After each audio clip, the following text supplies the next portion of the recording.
شروع کرتا ہوں اللہ کے نام سے جو بڑا مہربان اور نہایت رحم کرنے والا ہے۔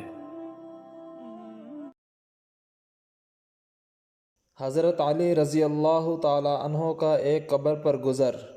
کمیل ایک شخص ہیں، کہتے ہیں کہ میں حضرت علی کرم اللہ وجہہ کے ساتھ ایک مرتبہ جا رہا تھا۔ وہ جنگل میں پہنچے، پھر ایک مقبرہ کی طرف متوجہ ہوئے اور فرمایا، اے مقبرہ والو، اے بوسیدگی والو، اے وحشت اور تنہائی والو، کیا خبر ہے، کیا حال ہے؟ پھر ارشاد فرمایا کہ ہماری خبر تو یہ ہے کہ تمہارے بعد اموال تقسیم ہو گئے، اولادیں یتیم ہو گئیں، بیویوں نے دوسرے خاوند کر لیے، یہ تو ہماری خبر ہے، کچھ اپنی تو کہو۔ اس کے بعد میری طرف متوجہ ہو کر فرمایا، کمیل، اگر ان لوگوں کو بولنے کی اجازت ہوتی اور یہ بول سکتے تو یہ لوگ جواب میں یہ کہتے کہ بہترین توشہ تقوی ہے۔